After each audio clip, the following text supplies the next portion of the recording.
How about you kiss my butt? I don't want to sit like that. That'll hurt my back by the end of this. Oh my goodness. I'm gonna punch you right in the nuts. Punch you in the nuts. That's too far away. Jordan away. Now it's not too far away. There we go. Is that enough light? You can't see my spooky candles. There you go. There's your spooky candles. Mom. No, don't be this complicated. Just go to search. Why you gotta do things the hard way? Tell me if you see it. Mom. Tell me if you see it. We're going really fast. God, come on. Oh, was that it? No. No. Go to search. Oh, you butthead. Okay. All right. Hi guys. Happy Halloweeny! Yeah, welcome back to another episode of J&J Adventures. It's a little dark in here, but I got my hair box braided like Tom. And I'm rocking the little Nova cutesy little things. It's dark because it's spooky. It's Halloween. She tried to make it spooky. Ooh. She's got a couple candles under there. That's as spooky as I can get. But we're here today for a special episode because you guys have been wanting us to do a review to Tom Macdonald's Ghost Stories. For those of you who haven't been around, we have already seen this. Yes. Just forewarning. We have already watched it. This isn't a genuine reaction, but this is a review. We're just gonna give our thoughts on this story. Because it's a good story. It is a good story. Yeah. So I guess that's all I gotta say. Okay, I don't have anything to say except it's taking a really long time to move that little bar. It's okay. It'll get moving once you get playing. Okay, I guess that's it. All so right. Happy Halloween, y'all. Did y'all have any trick or treaters? As soon as we heard the kids coming, we cut off all the lights. Well, not like there's a whole lot of kids trick or treating around here anyway. Mainly because I don't have any candy. Yeah. And we decided that if I just throw a handful of Skittles in their bag, then they probably wouldn't eat them. And if they're not going to eat them, then I'm not going to waste them. There's no more Skittles left to give them. You ate them all, didn't you? Yeah. You little jerk face. Well, you got a handful though. A handful. Thank you. Anyways. Without further ado. Okay, so we're going to do this. See, my back's already hurting. I told you. You can suck it up. Oh, okay. All right, here we go. Welcome to Ghost Stories with yours truly, Tom Macdonald. We're going to have to take a trip in the Wayback Machine for this one. I have that this happened a long time ago. You do have that shirt. The year was 2012. Thankfully, the Mayan calendar was wrong and the much publicized end of the world didn't come. But it still got weird. It still got really weird. This all started with a music video shoot in the small Canadian town, abandoned Canadian town of Tranquil. But it wasn't until after this whole ordeal, it wasn't until after everything that I'm about to tell you, it wasn't until after all of that we found out that Tranquil is actually one of the most haunted places in North America. We gotta go Let's start from the beginning. So there was three of us. There was myself, the music video director, and my producer at the time, Olivier.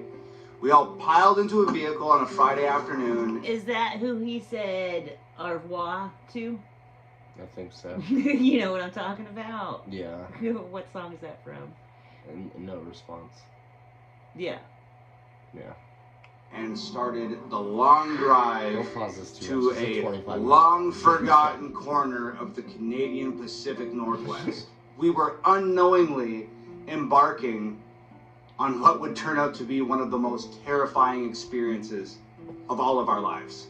Aside from a traffic jam on the highway, it was a rather long and uneventful drive. As we drew closer and closer to Tranquil, things gradually became more and more desolate. The cars that we were sharing the highway with gradually disappeared. The streetlights gave way to pine trees, and the tiny communities that just dot the edges of the asphalt were just eventually swallowed up by the suffocating Canadian wilderness.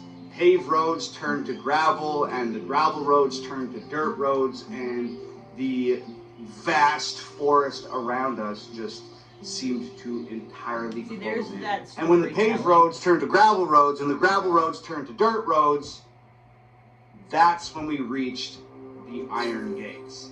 Our final destination, Tranquil, had been cut off from the rest of the world for quite some time. Essentially, Tranquil was home to Canadians who had tuberculosis, and at the time, tuberculosis was incurable and highly infectious.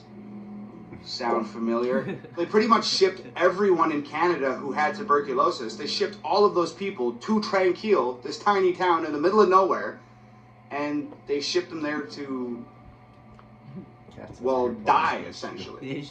Anyway, we didn't know any of that. All we knew was we had to shoot a music video, and this was the perfect place to do it, and we were going to get it done. So there we were in the middle of nowhere. We pulled the car over to the side of the dirt road. We unpacked everything we needed, lights and cameras and bags and outfits and all that stuff. And we cut into the trees to get around the iron gate that was blocking the road, and we were on our way. So after a short hike through the trees, we came up over the top of a hill, and there it was. Just silent and still and forgotten.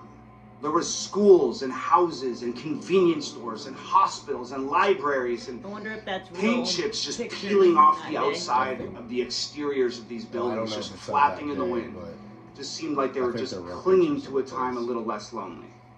We had arrived at Tranquil. So we made our way down the hill and we crossed the train tracks that encircled the town, and there was no signs of life. And when I say no signs of life, I mean nothing. No birds, no coyotes, no bugs, nothing. Nothing like what you would expect of a town encapsulated in a massive forest in the middle of nowhere. So we made our way towards the three... There was just a fly in his house. Yeah, I saw it too. So normally in demonology, when it comes to demons and the wildlife around it, is normally animals, they don't want nothing to do with it.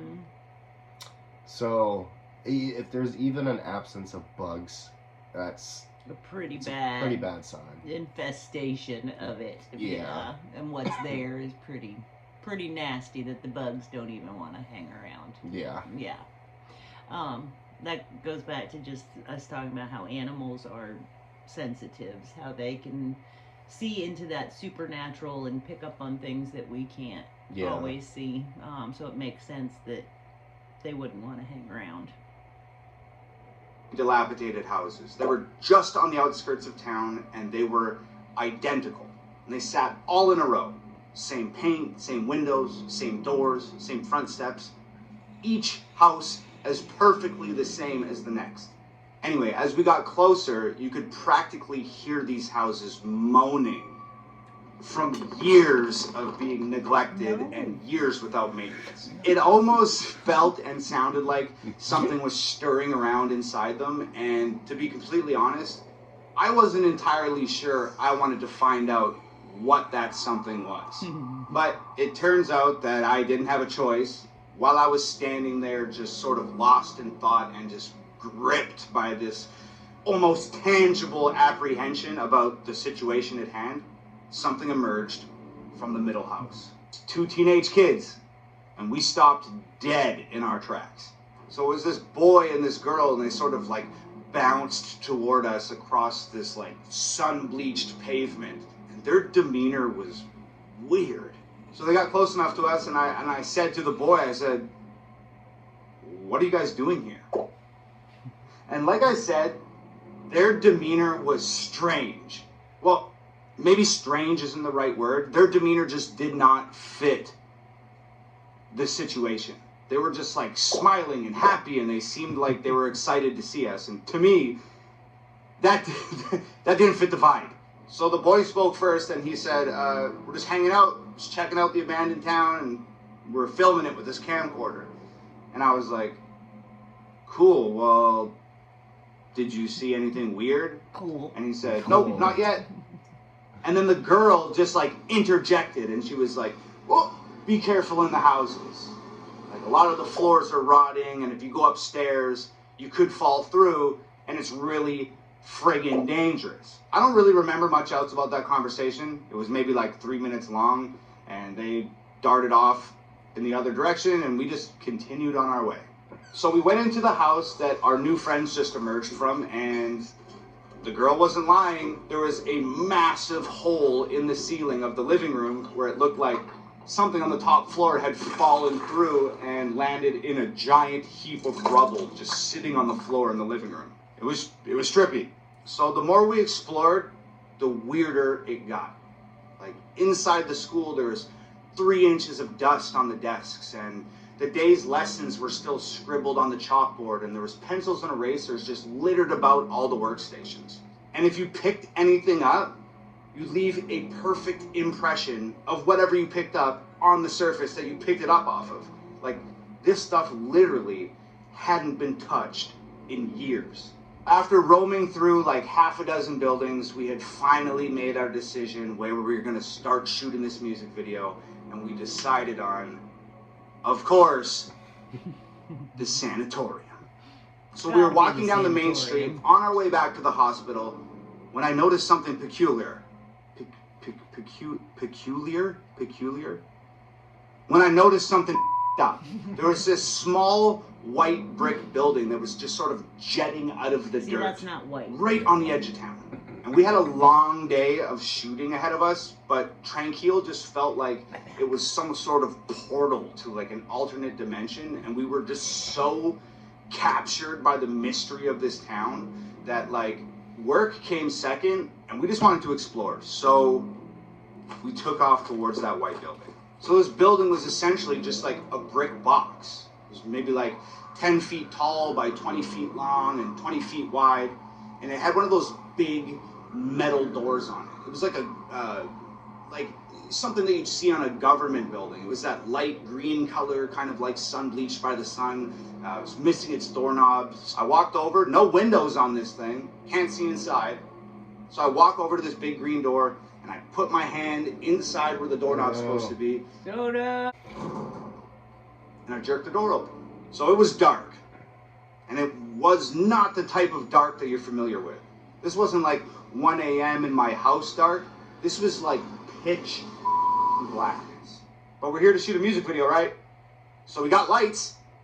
So I grabbed one of the lights and I turned that motherfucker on. So when I turned the light on, there's nothing in this room. There's no windows, there's no doors, there's nothing on the walls, there's not even flooring, it's just plain concrete. It's as plain and white on the inside as it was on the outside, with the exception of one thing: a staircase going down. I'd be lying if I said we weren't scared, because we were freaked the out, man. But here's the thing about 3 dudes hanging out, is none of these dudes is going to admit to any of the other dudes that they're scared, because that's not what dudes do. So we're all terrified, but nobody's going to admit that they're terrified to anybody else. So in the greatest display so true, though, of masterfully fabricated machismo in the history of mankind, we go down the stairs.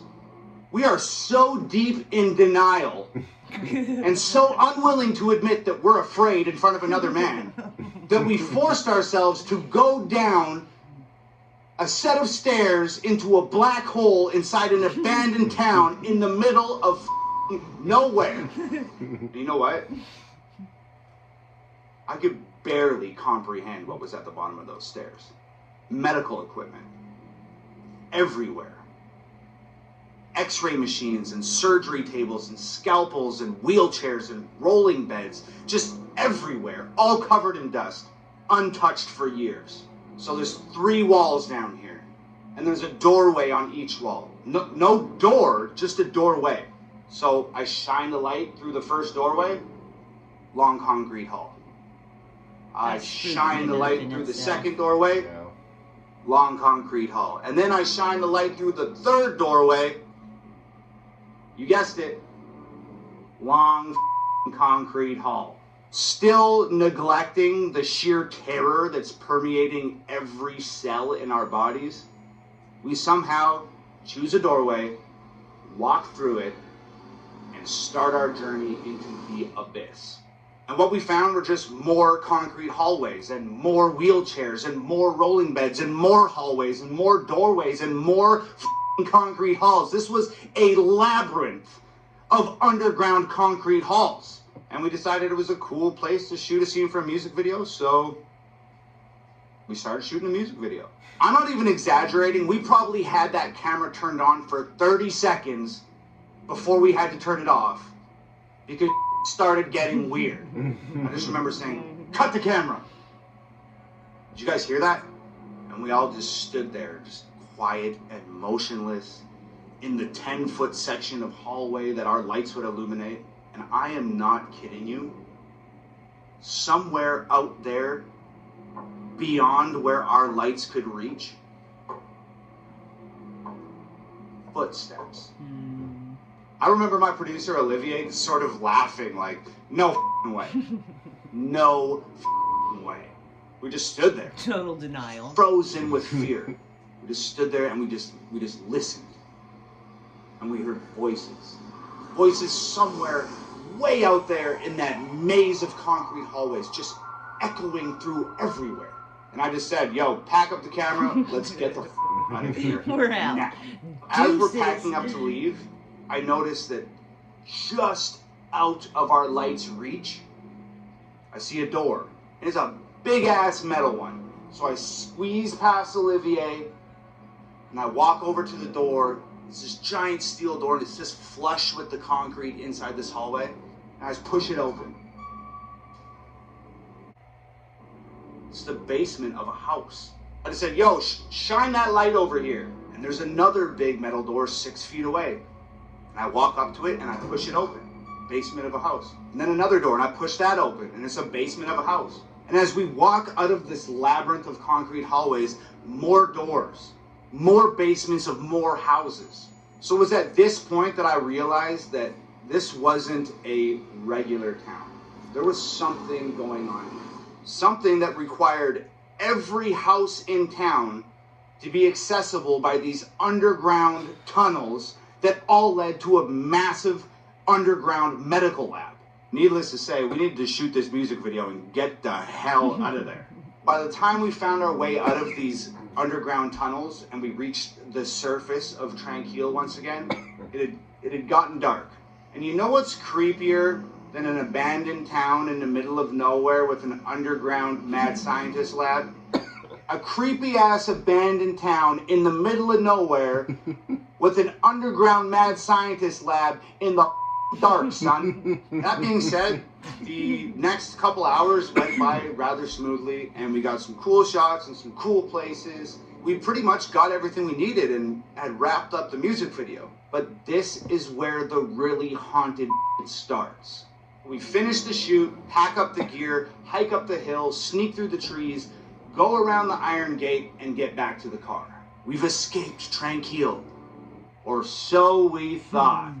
We load everything into the trunk of the car, and the director says, oh, I'm missing one of my lights. I'm missing a light. And I'm like, so what, dude? That light. Let's get the out of here. And the director goes, oh, well, it was a $1,200 light. And I said, I don't give a I'm not going back into the creepy abandoned town in the middle of nowhere with the underground mad scientist lab. I'm not going back. And Olivier says, I'm with Tom. I'm not going back either. And the director says, somebody has to go back because I need that light. So let's all play rock, paper, scissors for it. And the loser goes back into the town to get the...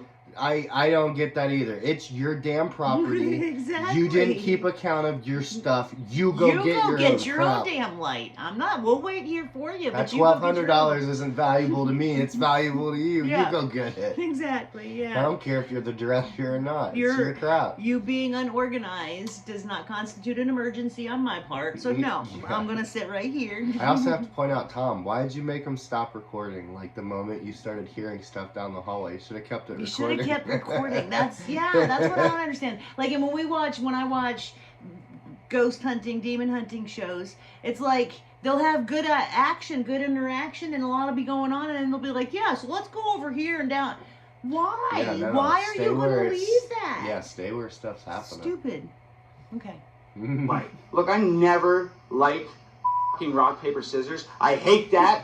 When there's something that somebody has to do and it's an undesirable task, everybody's always like, let's play rock, paper, scissors. I fucking hate rock, paper, scissors. It's an impossible fucking game to win. I always fucking lose. We agree we'll play rock, paper, scissors.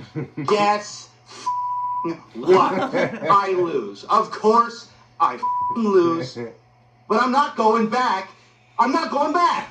I'm acting like a child, and Olivier has always been the more mature of our sort of duo. So he stands up, and he's just sick of listening to us complain, and he goes, you know what?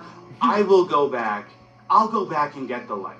Where is it? And the director says, it's in the sanatorium. Of course it's in the sanatorium. Where else would it be? Where else would the lost light be than the most haunted possible place in this abandoned town? It wouldn't make any sense for it to be anywhere else. Olivier goes, okay, cool, I'll go get the light. And with that, Olivier just turns and walks into the darkness. I turn to the director and I'm just like, dude, give me a flashlight. You gotta understand, Olivier isn't just my producer at this point. He's my best friend. And I cannot, in good conscience, let my best friend wander back into an abandoned town to get somebody else's light by himself. I just can't do it. Should go back. So I run to catch up with him. So I reach him and I'm like, I got us a flashlight. And Olivier turns and looks at me and he doesn't say anything. He just smiles, like a full teeth grin, like one of those smiles that somebody makes when they're terrified or when they're fully aware that they're making a very poor decision and they're about to do something really stupid. Through the forest, around the fence, up the hill, down into the valley, we are back in Tranquil. It's pitch black down. I'm carrying this little rinky-dinky ass flashlight and we're just navigating through the town and we're on the way back to the sanatorium. I asked Olivier, where do you think, do you have any idea where we put this light? Olivier says, yeah, it's in the big main room.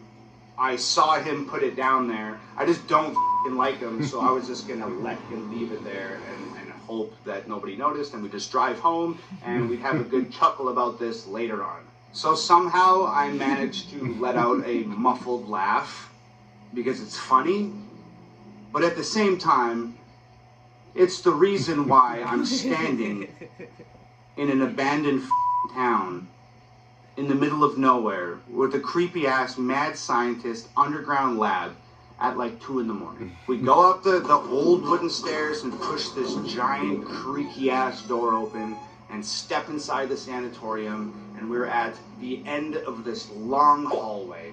And at the end of that long hallway, there's a giant, big, massive open room, and that's where the light is. So we start walking down this hallway, and there's doorways lining this hallway, and they're all the padded rooms that crazy people would hang out in. We get into the big main room, and as we enter this big main room, I shine the flashlight up on the wall, and just like this perfect, massive piece of art up on the wall, it is painted, "Please burn me down." Olivier says, oh, there's the light, walks over, picks the light up, and now that we have this all-important light in our possession, we turn and start walking back down that hallway towards the main door. Now, what happens next is probably the most horrendous thing that I've ever witnessed in my life, and I'm sure Olivier would say the same thing. In fact, I might actually call him and get his account for this video, but what happens next is the single most horrendous thing that I've ever witnessed in my life. So like I said, the hallway is lined with doors on both sides, right? And they're like holding cells, or they're like padded rooms or something. You know the ones? Yeah, you know the ones. Now, I'm not exactly sure how to explain this. You know that feeling you get when somebody is watching you? Or you know when you see something out of the corner of your eye and you quickly turn your head and there's nothing there? Or you feel the hair raise up on the back of your neck like someone's standing behind you, but by the time you spin around to face it, it's gone? Okay, that happened to both of us at the exact same time. Except something was watching us. And that thing in the corner of your eye that you don't expect to see when you look, we saw it. And that thing that you feel behind you when the hair raises up on your neck and you spin around, and when you spin around it's gone, it was there when we spun around. In perfect synchronization, all this happened. We turn and shine the flashlight into the padded room next to us, and there it is. A shadow standing up from the floor. Not a shadow cast on the floor, a shadow standing up off the floor. It looked just like a person, except it wasn't a person. It was featureless and almost transparent and massive and daunting and rigidly standing there with its arms by its sides. You can't see from where you're at right now, but I have goosebumps all over me. And at the same time, we just started to run. And we were so scared, and it was so dark. We were just like two frantic animals running from a predator. It was like some sort of primal survival instinct had taken over, and we were just absolutely frantic, and we were falling over each other and tripping over rubble and tripping over pieces of fallen wall and ladders and all of this stuff that we can't see in the dark. And somehow we made it to the front door. We kicked that motherfucker open and ran out into the middle of the street. And we didn't stop running. We weren't even thinking. We were just moving as fast as we could, as far away from whatever the hell that thing was, as far away as we could get. As fast as we could get there, we were going. And after running for what seemed like a marathon, we just finally stopped, and we almost collapsed on the ground, and we're just spinning our heads like a swivel from side to side, just trying to orient ourselves and gain some sort of information about where we had ran to. I'm gasping for breath and looking around, and I'd say to Olivier, "Where are we?" And Olivier says, I don't know. And I picked a flashlight up and I flash it around and I'm looking, and that's when I have another terrifying realization, and I say out loud, "Dude, we're lost." And I mean, we're so scared, and it's so dark, and this town is so big that we've completely lost ourselves in what's transpired here. And I remember Olivier gasping, "I think the car's that way." You know, and he just kind of points out with one hand, just totally exhausted. So I turn the flashlight in the direction that he's pointing, and I shit you not, I take one step, and this flashlight flickers twice and dies. We're lost, it's dark, we have no flashlight, and there's that thing in the sanatorium. I honestly don't remember the next 30 minutes. And I don't remember the next 30 minutes because we were just running on pure adrenaline and racked with fear. But we found our way out. And this time when we crossed those train tracks and went up that hill, before going into that forest, we turned around and we looked down on Tranquil one last time. And guess what? The lights in the sanatorium.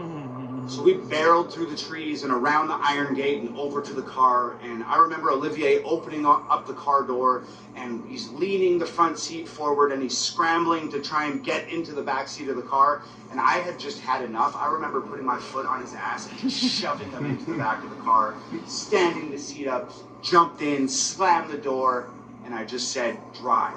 The director started, "Oh, what happened?" And I said, "Shut the f*** up and drive."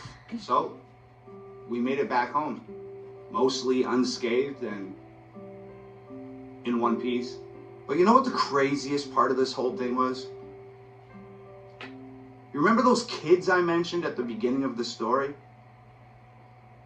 Well, when I got home, I started Googling Tranquil.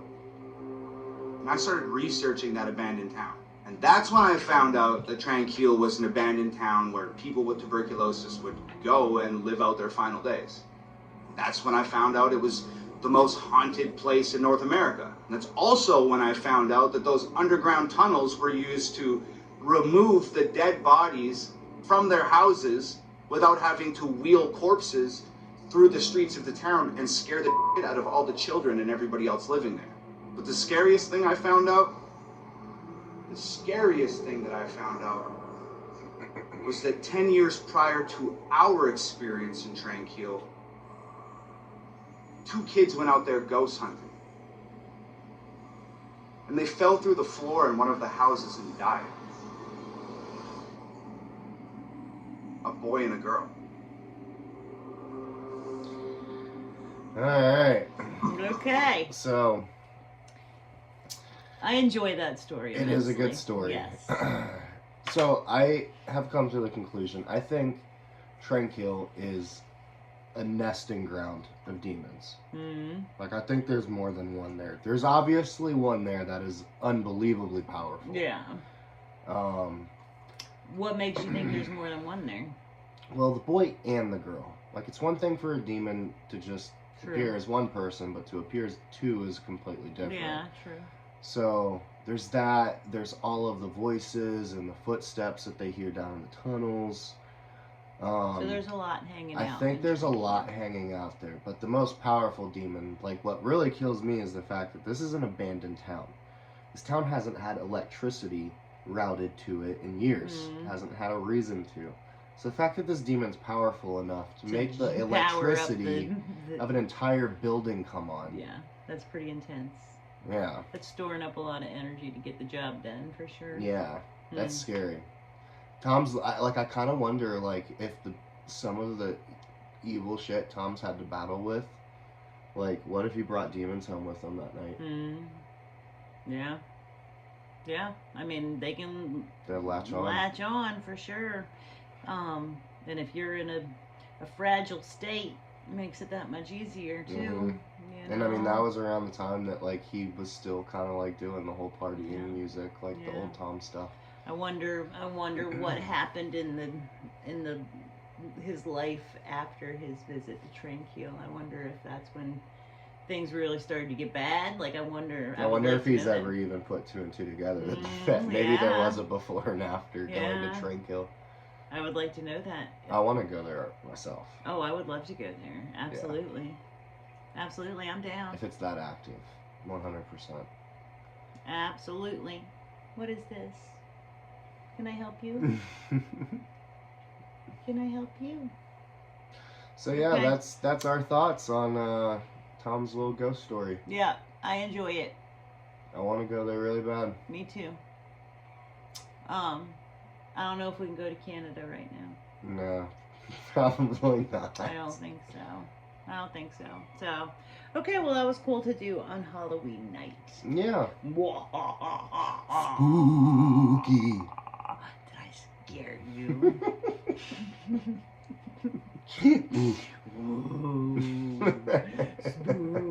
All right, everybody.